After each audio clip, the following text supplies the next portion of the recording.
we marketers fall into this pattern of communicating to ourselves in language that the rest of the company just doesn't understand, right? You talk in terms and acronyms and all of these things, and frankly, the organization doesn't get it. So very often, you'll see me put things like at the bottom of a slide or at the bottom of a presentation that says, "What does this mean?" Right?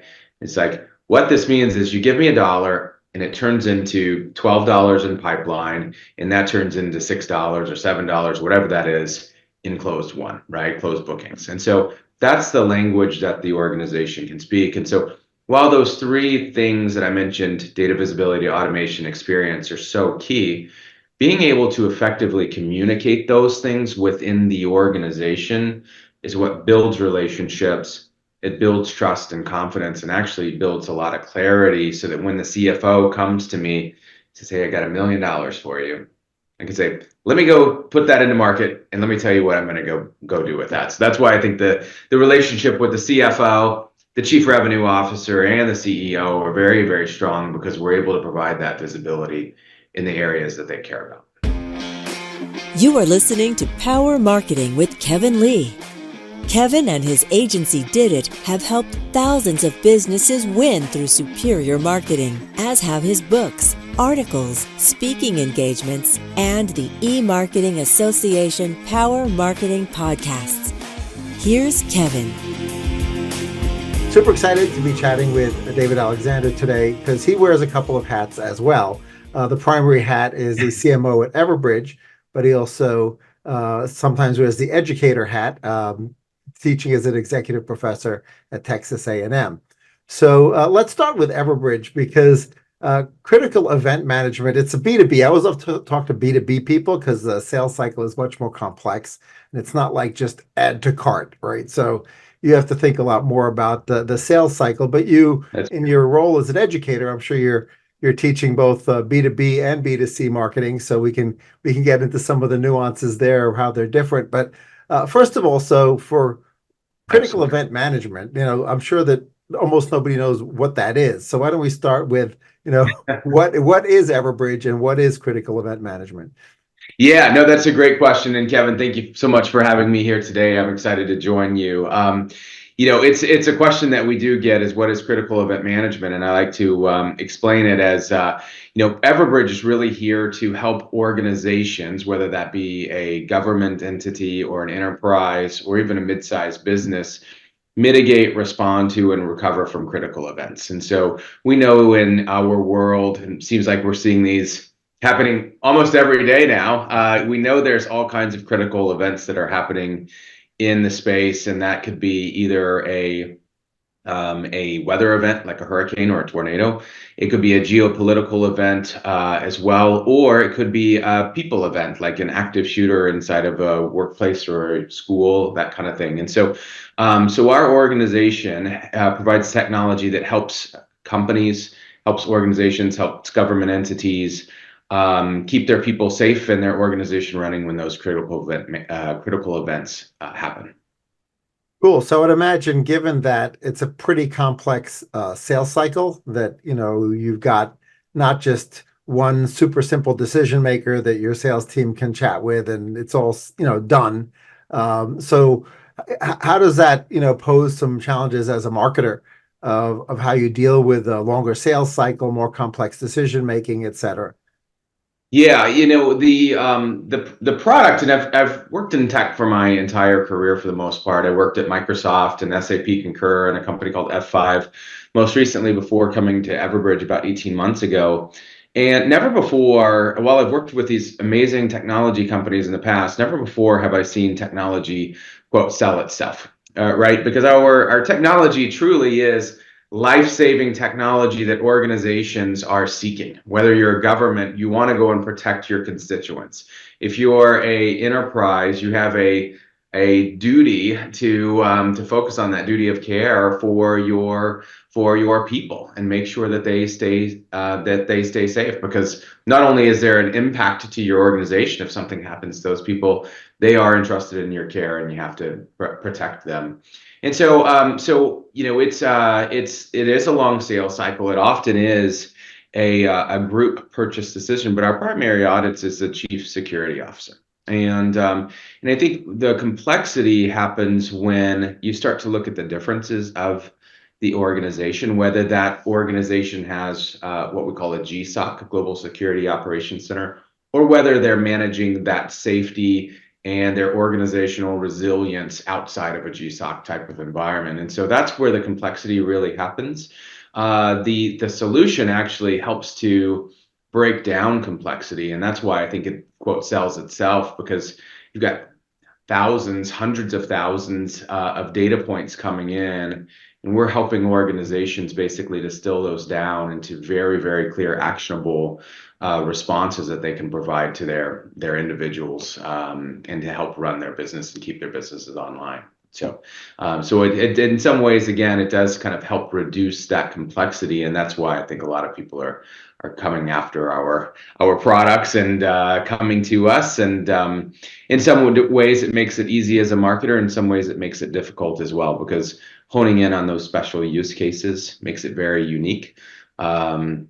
Whether our products are being used to, keep global distributors, their trucking systems running, or oil pipelines in other parts of the world running, or keeping individuals in the state of Florida safe as a hurricane is coming during hurricane season. And so the use cases are very, very complex and very diverse. And so that's largely the challenge with marketers, is from a marketing perspective, is just really honing in and understanding those use cases as well.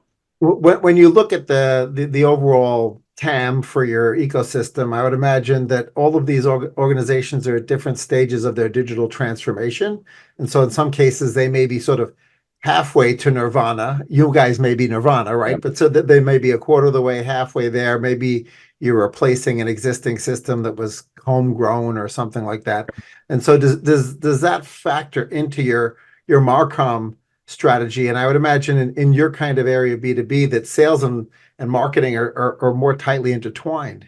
Sales and marketing have to work hand in hand here, right? Especially given the audience that we're targeting, and given the complexity of the use cases that we're trying to address with the solutions. Now, I would argue that the customers that we deal with and prospects that we deal with are at various stages in their digital transformation, but that resiliency component is a key aspect of their digital transformation. So many boards are now seeing this organizational and operational resilience as a key component to the duty that the board has to their shareholders as well. And so the way that we see that, the way that we track that within our organizations, we have what's called the Best in Resilience certification. And so we've studied thousands of different organizations and looked at various ways that we can help them enhance their resilience posture to keep their people safe, to maintain business continuity, to optimize supply chain and supply routing. So, for example, when the bridge collapsed in Baltimore just a couple of weeks ago, our technology was helping a local distributor keep their trucks online and reroute them based on where their delivery routes were based on the bridge collapse. And so we helped a local supplier keep their business continuity from the supply chain that they had between themselves and their customers. And so those are some of the kinds of things that we do. In addition to just keeping people safe, it is a lot of this supply chain, organizational, and operational resilience that we provide as well.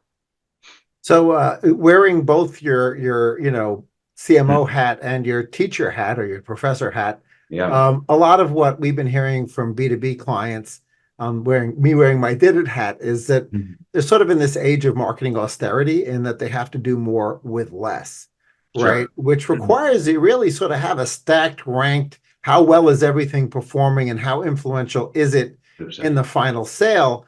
And that's harder in B2B. It's easier in B2C because you've got your shopping cart and you can predict out your LTV and look at your AOV numbers. And but B2B is it's a lot more challenging when when your CFO comes to you and says we have to do more with less. It really Sure. requires you to have a pretty good understanding of what's working best in case you need to cut budget. So Absolutely. how do you work within that framework if you're CFO? Maybe you're lucky and your CFO has not ever had that conversation with you, but I certainly hear it from a lot of folks that we chat with. And so if you put your professor hat on and say, okay, here's how you should deal with that as a CMO. Yeah. Yeah.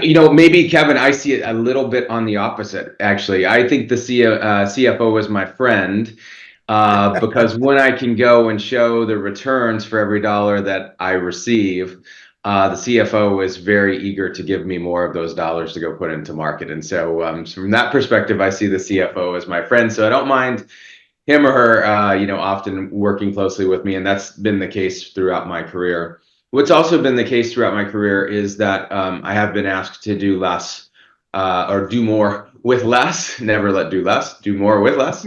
Everywhere that I've worked, and sometimes it was do more with the same, Right. but often it is do more with less. And so the way I kind of manage my business is I look in three core areas, right? And I spend time making sure we have a lot of data visibility. So that's the first thing, because that data visibility ultimately drives my ability to budget effectively, do good decision making, and to optimize the investments that I am making. So that's kind of the first one. The second is data automation. So an automation of my systems. So the more that I can streamline workflow in the organization, the more I can streamline how a dollar gets into market and gets in front of my customers, and minimize the administrative tasks of my marketers, the more that I can take advantage of the resources that I have in the form of headcount and marketers to go and get things done on behalf of our customers and on behalf of our business. And so that's kind of the second one, is that automation piece. And the third, which is the big umbrella behind all of these things, is the customer experience. And so we focus a lot on what does the customer experience look like end to end? What does that first touch look like? What is our messaging, right? It's the old adage of right customer, right message or experience, right time. And we take that to heart, and we spend a lot of time making sure that we provide our customers with a great experience. Oftentimes, in this moments that matter kind of environment, because in our business that's key. So you want to get ahead of hurricane season, for example, and provide those great experiences for our customers when they know that's happening. It happens the same time every year. And then also, if the customer is engaging with me, either that's digitally with a BDR, if they're engaging with one of my sellers or someone at an event, I want to make sure that that's a great experience for the customer as well, and very, very seamless for them. We're answering their questions, etc. So I really think of the business in those three ways. The first thing that I always do if I'm joining a new team is really getting that data visibility, though. I could tell you inside and out, inside of my organization, if you give me a dollar, where would I put in what it would give me in return, give the business in return, and at what stage? Like, how long is that going to take? Is that going to take 100 days? Is it going to take 87 days? How long does that dollar turn into revenue? And the important part of all of that, right? And this is what I stress not only in the business, but also to the students that I do teach, is you have to go and share that information with clarity. We marketers fall into this pattern of communicating to ourselves in language that the rest of the company just doesn't understand, right? You talk in terms and acronyms and all of these things, and frankly, the organization doesn't get it. So very often, you'll see me put things like at the bottom of a slide or at the bottom of a presentation that says, "What does this mean?" Right?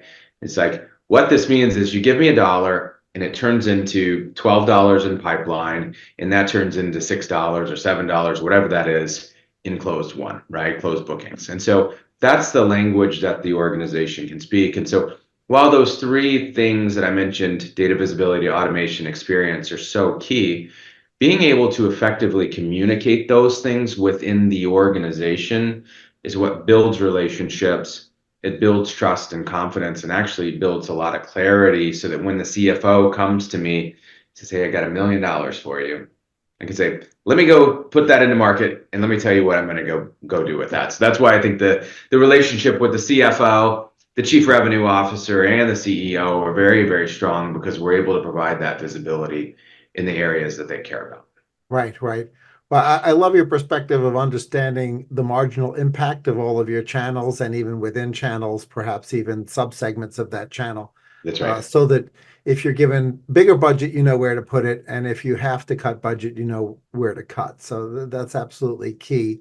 Absolutely. Now, I'm sure you've, or maybe you haven't, but some of your students have had this situation where they show up in a marketing role at an organization that does not have the back end BI or CRM to understand, Mhm. the difference between the great customer and the average customer, the different LTVs.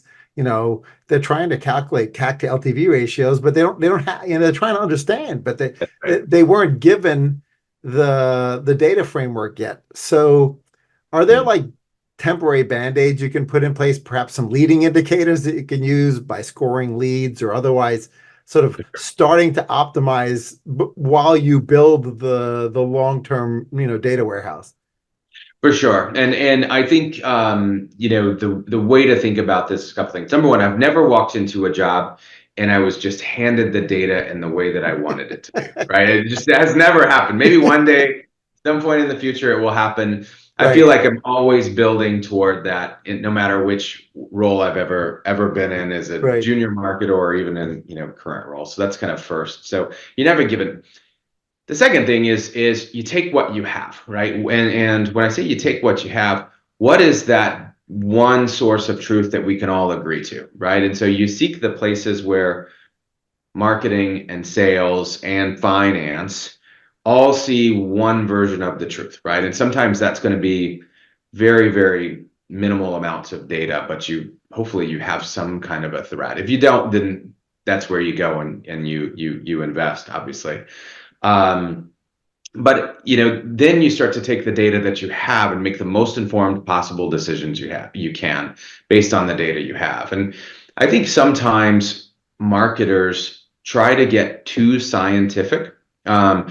Look, we've got mountains of data, and we can slice and dice our stuff here with the best of them. I promise you. And we use that. We use that to make informed decisions. But so many times I can see people getting, marketers specifically, getting paralyzed by either one, having too little data, or feeling like they have too little data, or similarly having way too much, right? And so I think we have to make some decisions inside of our organization and say, do I have enough to make a decision, right? I'm not launching rockets over here, right? I'm not doing surgery. I'm putting money into market to hopefully drive demand, right? And based on the tooling that I have, even if it's very, very rudimentary, I should be able to very quickly start to see what's driving a quick impact, what's driving, things to close. And if I'm going to get some data out, and then I'm going to go and talk to my BDRs, right? I'm going to say, what are you hearing? What are you learning? Then I'm going to go talk to sales. Where did these leads originate? What are you seeing that's working? And so until you get to the point where you really are kind of coin operated and can pull all of the data levers to make decisions, I think you've got all of these things around you that you can use to go make good enough decisions. It may not be the best decisions, but good enough decisions to go say, I can go put my money here and I can go and make an impact. And so that's what I would encourage people to do. That's kind of how I do it until I get to the point. Sometimes it can take 6, 9, 12 months, 15 months to go and build the data practice that you're looking for, where you have all of the needs at the disposal and it doesn't take, 40 days to go and do an analysis, where you've got it, within a matter of hours or a matter of, days. And until you get to that point, use the data you got, use good enough, test and learn, test and learn, test and learn, and you'll figure it out until you have the point where you've got all the data. And even when I have all the data, I still have to go and test and learn. I still have to go talk to the BDRs. I still have to go talk to sellers, right? Because the data is not going to give me all the contextual feedback and components that those people will give me. So that's how I approach that. It is a crawl, walk, run kind of scenario that you're almost always dealt when you walk into a new role. Right, right. Yeah, what I really like about that is as long as you feel confident that you're directionally accurate in your new thing versus the old thing, you can get there over time, right? As you build the data case, as you collect more information, as long as you're always directionally more often than not going the right way, you'll end up where you want to go. That's right. I seek a bias for action. So let's get good enough, make a decision, good enough, make a decision. And if we don't have the perfect full view of everything that we need. Right, right. Well, the buzzword this year obviously is AI, which is Sure. often Mhm. ingesting big data. So the intersection of AI and big data has opened up a lot of opportunity, but I'm not sure that the people necessarily trust the AI quite yet. Mhm. So I'm curious how AI has changed your thinking or is changing your thinking, and how you're using combinations of sort of AI and big data, or maybe independently the big data and the AI. Yeah, there's two ways that I kind of think about that in my current role, and then maybe even a third way I think about it as an executive professor. The first is our products at Everbridge, right? We've been using AI for a long time actually to distill a lot of the risk intelligence data that we get. So we get and monitor more than 100 different types of threat data, right? That has 25,000 unique risk intelligent feeds that we are monitoring and distilling down. And we push based on that up to 6 billion, I'm sorry, 6 billion critical interactions on an annual basis. So we've been kind of in this data science, machine learning, artificial intelligence kind of structure with our risk intelligence for a number of years. And that is absolutely, big data, right? To distill that down into actionable insights for our customers that they can distribute to their constituents and organization. The second way I think about this, and we only get better, we're continuing to get better on the product side, and that's super exciting for our business, and tons of opportunities opening up there for AI. The second way I think about it is a marketer. And what does this mean? And in addition to my marketing role too, I don't know if this came through, but I also have a sales team. So I'm the general manager of our digital operations team as well, which is our X Matters product, essentially, that I'm responsible for the sales organization there. And so I'm thinking about how can AI enhance my go-to-market ultimately. And so a few ways that I'm looking at this every day is how can it enhance our worker productivity? Number one, right? And a lot of people think that, and you go look at a lot of the headlines out there, and it's like AI is going to replace marketers. It's absolutely not going to replace any of my marketers, but what it's going to do is take those marketers that I have and make them that much more effective, hopefully by reducing the administrative things that they do, whether they're writing emails, whether they're writing nurture sequences, whether they're writing white papers or one pagers or web content. I see this as a way to help them get 60, 70, 80% of the way there.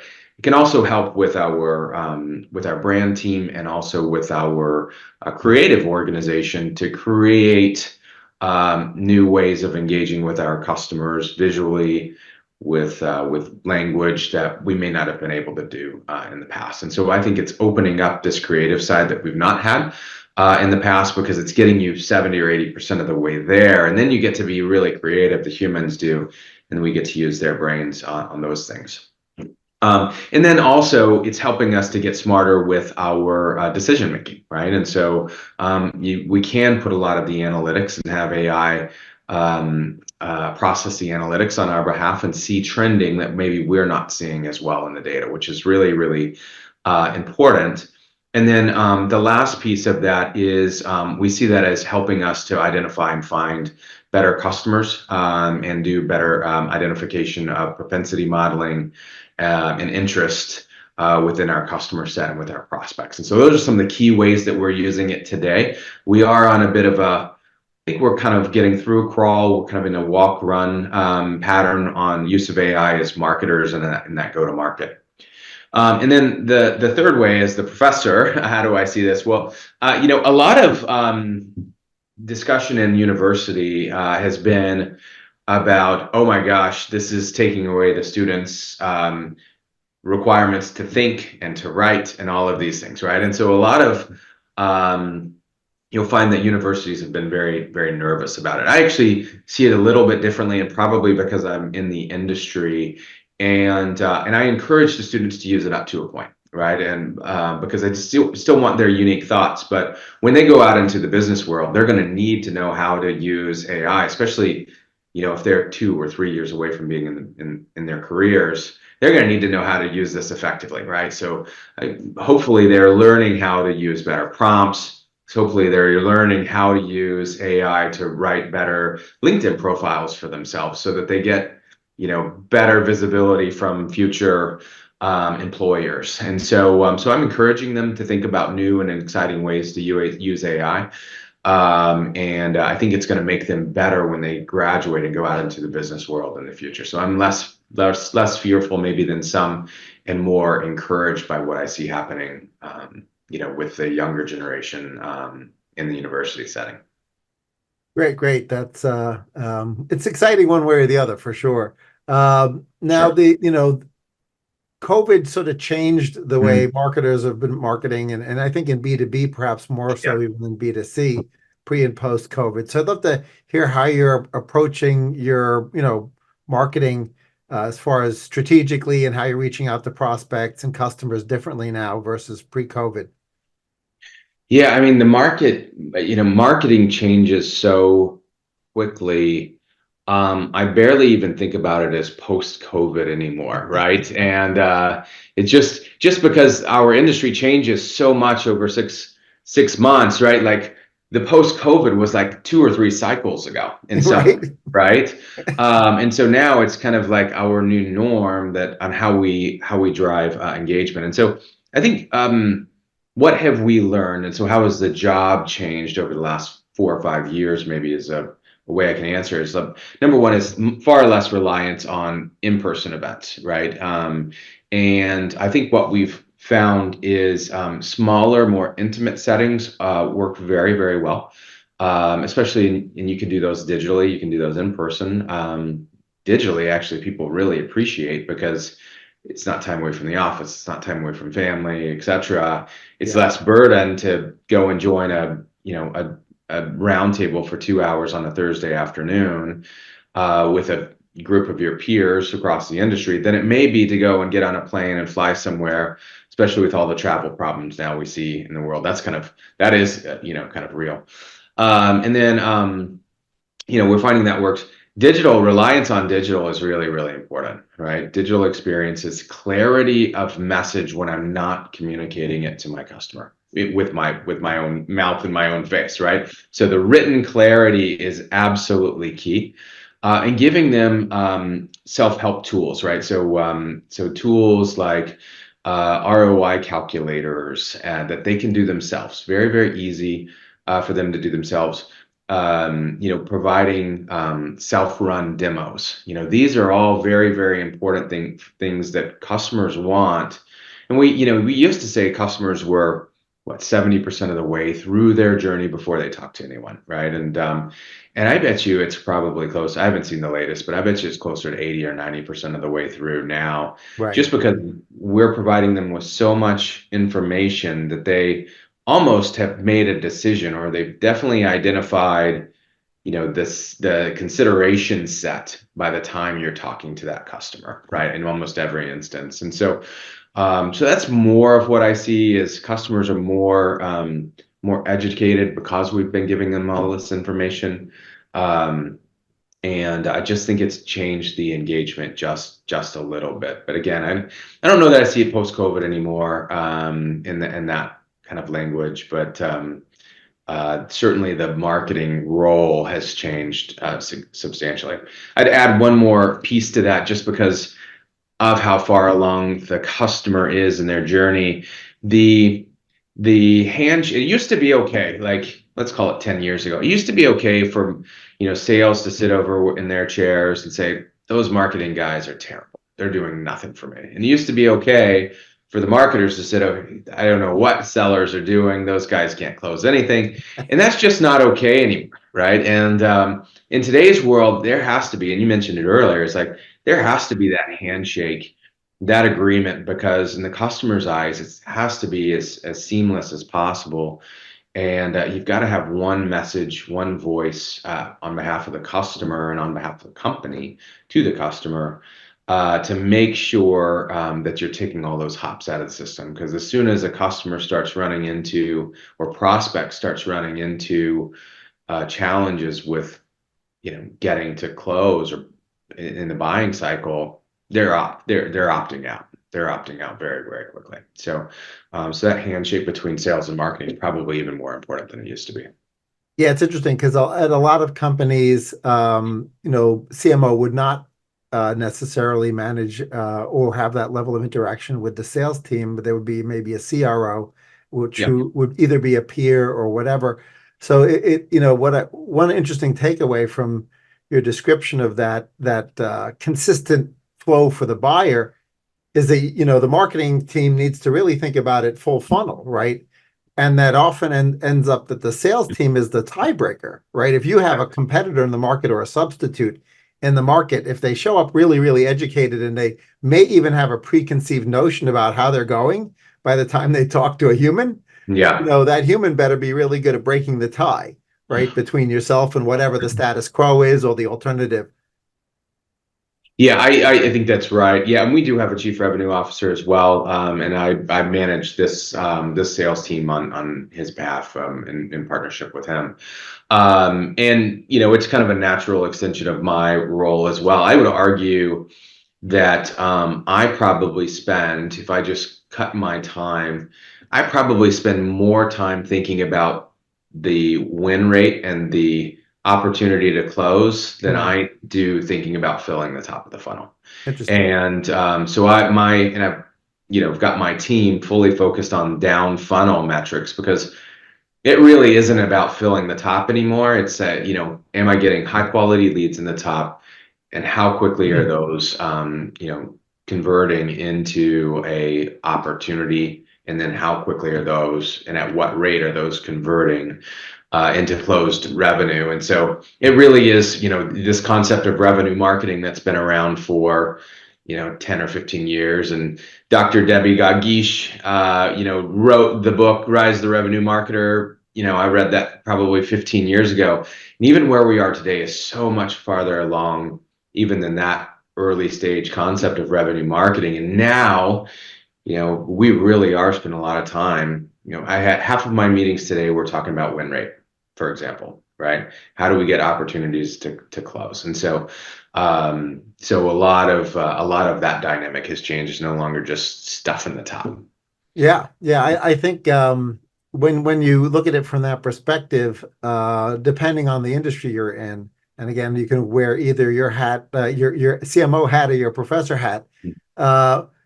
It's always super important that marketers think about harvesting existing demand before they start creating new, right? Sure. Because upper Yeah. funnel is expensive on a relative basis. And if there's a whole bunch of people raising their hand, either due to the fact that they're doing heavy research into the category or looking at all the competitors in the category, Yeah. like if you, don't worry about that if you're not harvesting this, right? That's right. So it really sounds like your focus is on grabbing those people where intent is particularly high or market fit is particularly high. Yeah, that's exactly right. And we do spend a lot of time thinking about SEO and organic, and when and a good portion of our leads do come through our web experience. And so so we make sure that customers do have a good top of funnel experience. So don't get me wrong, it's important. We do have a portion of the team that is thinking about that every day. But just like you said, if I've got someone in, I want to make sure that they're closing at a high rate. And it's exactly what you just said. And that requires the marketing organization and the sales organization to really shake hands on that experience and making sure that the customer's needs are met. Yeah, for sure. One interesting twist that we're seeing on the SEO side just in the last year or so is, as more and more people are asking chatbots for recommendations to solve any variety of Sure. problems, right? You're having sort of a surplus engagement, meaning there's no search engine results page anymore, except maybe in Perplexity.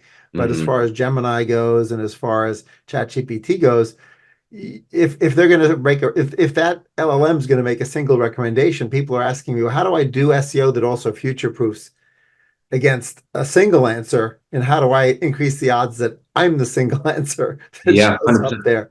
And we're doing a whole lot of consulting around that and explaining to people, yeah, how the LLMs work and how the LLMs make a decision about what to recommend to solve a particular problem. Totally. And what you're talking about right here is again how the industry is changing, right? And I mentioned just a few minutes ago, it's like how every 6 months it's like a different, environment. Yeah, The environment of the future is going to be completely different than what it is today, right? And we right. know that. And you're right on the cutting edge of how we have to think about continuing to adjust our marketing focus, who we're marketing to, and how we're marketing, and how we're getting the right information in the right places, and how it resonates with our audience. And our audience actually might be a bot in the future, right? We might have a bot that is our quote target audience for some of our campaigns in the future as well. So. Sure, sure. So, do you have any must-have tools as part of your marketing strategy or competitive intelligence strategy, or something that you feel is indispensable? Yeah, there's we have a great tech stack that we've invested in. Do you want me to say company names or product You're names? welcome to. Yeah, we've built and this is probably not just the ones we've used today, but over a course of a couple of different roles, found a lot of success with Marketo, obviously connected up to Salesforce, and so we've got a great kind of engine there, if you will. And then Tableau, and also we're using a company now called ORM, which has actually been very helpful for data consolidation and visualization as well. And so it's been really helpful in analytics. And still a big fan of Tableau and also Power BI as well. So those are also great tools that I'd say are must-haves for our organization. The next piece would be 6sense for intent signals. Very important for us.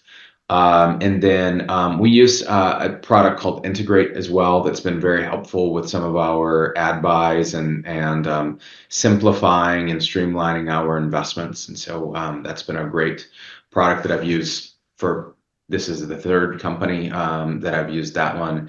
And then also technology called Outreach, and that empowers our BDRs and our sellers to make better decisions. And then lastly, a product called Zoom Info that it also is very helpful for our organization. So it's a conglomeration of a number of different tools that we have stitched together to make really good informed decisions for us and help my marketers, make better decisions, but also put things into market more quickly and effectively. And I probably missed a couple of tools in there. We've stripped a bunch out, by the way, just to try to hone in on more platform play.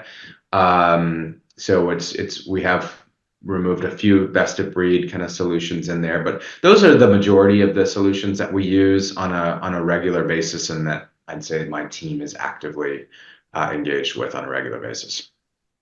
So, you mentioned earlier that you guys like to work around a single source of truth, right? For whatever KPIs you're using, and in B2B, KPIs are always a little bit fuzzy because sort of people fall through the cracks, especially when it's a multi-person sale and there's a person who influences a sale or a person who could block a Yeah. sale. And so I'm sort of curious, sort of where does the single source dashboard live, right? The single source of truth dashboard. Yeah, I mean, it's in a couple of places, right? And we make sure that it lives in those places. So ORM is one of them, Salesforce is the other, and then the third kind of is Tableau.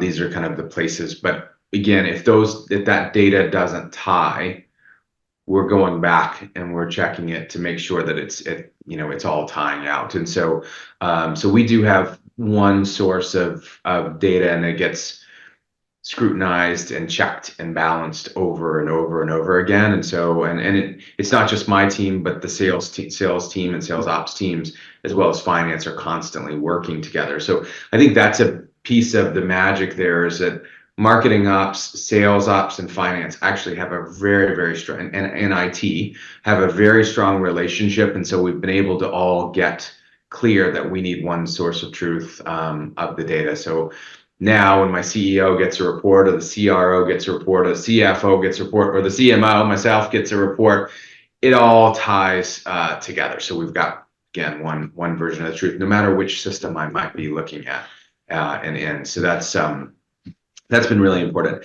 We also use an OKR system here that's important for us to make sure that we all have the right KPIs that we're focused on. You'll find I've got four, core OKRs for the marketing organization. The first one is around revenue, right? It's not about MQLs, it's about revenue. The second one is about gaining share. The third one is about automation and customer experience. The fourth one's around data-driven culture for the organization, right? So those are my four OKRs, and those flow right up into the needs of the CRO. Those flow right into the OKRs of the chief financial officer. They're right in line with our chief product officer, right? Because we're meeting his product needs as well, and marketing those. And then lastly, they plug right into the CEO's OKRs as well. So we've done a really nice job of kind of creating that decision tree, or that tree of our cascade, whatever you want to call it, of our OKRs, so that we know what we're measuring, we know what success looks like for the organization, and that's been really important actually for us. Cool. There's one thing I've noticed in that we've done an increasing amount of on my team when it comes to the B2B marketer, which is, this sort of understanding that you're still marketing to the individuals, right? So you get your signal data from 6sense, or maybe it's, as a result of a lead gen form that came from search or whatever. And that, these days that it's work from home for a lot of folks, or in some cases work from home 100% of the time, right? Yeah. Where you're remote, this idea that, you're exclusively reaching out to the person at their place of work is no longer, the standard. So in direct mail, for example, we started to append on the home addresses of people when we're doing B2B marketing, and not exclusively their work address. Because even if they show up like Tuesday, Wednesday, Thursday, they're going to show up on Tuesday. And if there's a stack of mail that's that thick, you're not going to make it through the clutter, right? So how do you break through the clutter in other ways, but in other places, and start to almost like use the identity graph of the individual as opposed to just just thinking about them in their office environment. I'm curious if you guys have done anything fun to sort of think through, it's the individual we want to talk to, not just the organization.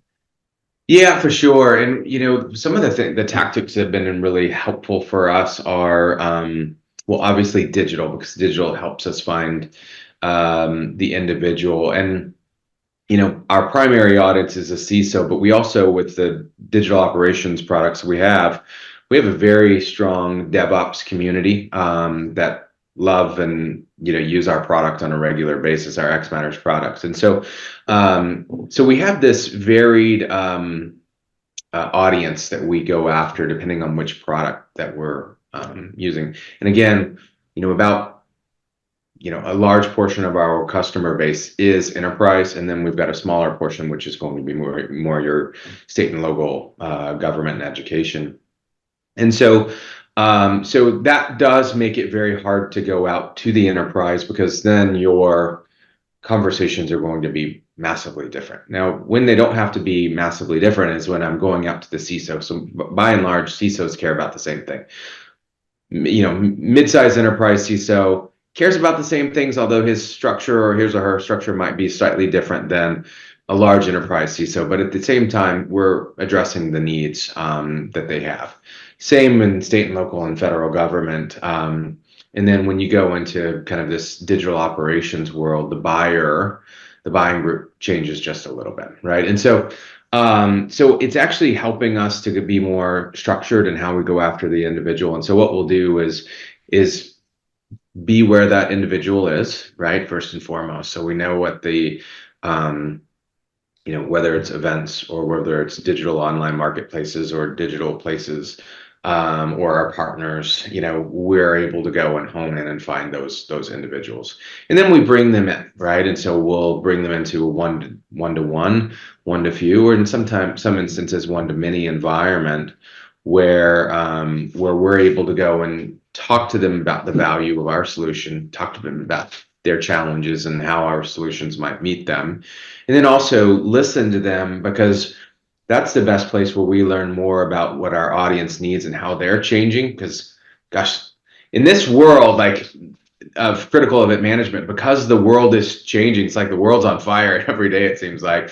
I think literally, You know, actually. well, yeah, literally, right? And our customers' needs are changing, and so that's how we also get information that influences our product roadmap as well. So that voice of the individual is very, very important. We know there are buying centers that we have to go and sell into, but identifying who is the right individual, the right decision maker, who are the people that are dealing with the challenges in the organization as well, and building relationships with those has been really key for us. And there's ways that we're finding them in person, digitally, through our partners, and we kind of have a multi threaded way that we go out to those individuals. Well, final question. One area in this, you can wear either hat that you'd like on this one, but one area that we see sometimes ignored within the B2B ecosystem is the idea of the influencer, right? Because they think of the Kardashians as influencers, right? They don't think about it Yeah. in a hyper niche B2B world. But the reality is that these people, there are people that are very knowledgeable in the space, and they could be analysts, but they could be separate within the ecosystem. And the reason we've floated it to the surface for our B2B clients is because that kind of co-created content ends up informing the LLMs, right? It just feeds your future-proofs your SEO. Plus, it has a little bit of what we used to call the barnacle SEO effect, which is their content may end up showing up number 3 in the SERP, even if you're number 1 in the SERP, and having that additional positive touch point is very positive. So do you feel like there's an underinvestment in influences in B2B in general? Yes and no, right? I think so much of our focus goes to that. I look at it in 3 kind of buckets, right? There's awareness, there's demand gen, and then there's not influencer, I call it thought leadership, right? So it's kind of that's kind of how I would classify that in a B2B world. And so often, the demand gen budget gets filled, right? Like, yep, because you can, there's hard ROI associated with that. And then sometimes it's really hard to make the case for awareness, right? Dollars. You have to be able to show a tangible ROI. And oftentimes you'll find awareness and demand gen dollars kind of back up to one another, right? They kind of influence one another and work together. This third piece around thought leadership is very, very key, very important, and very relevant. And I think you have to take a more of a customer experience lens on that. You can't be looking for that hard ROI necessarily on your thought leadership, because we may do, I'm making it up here, but we might do a webinar on enabling organizations to learn more about how to do CPR for their employees. Now, that is completely unrelated to the products that we sell, but it is related to our mission of keeping people safe and organizations running, and it would be a really good thing for organizations to know that. And those kinds of things, can actually be very important to the softer side of relationship building and customer experience building.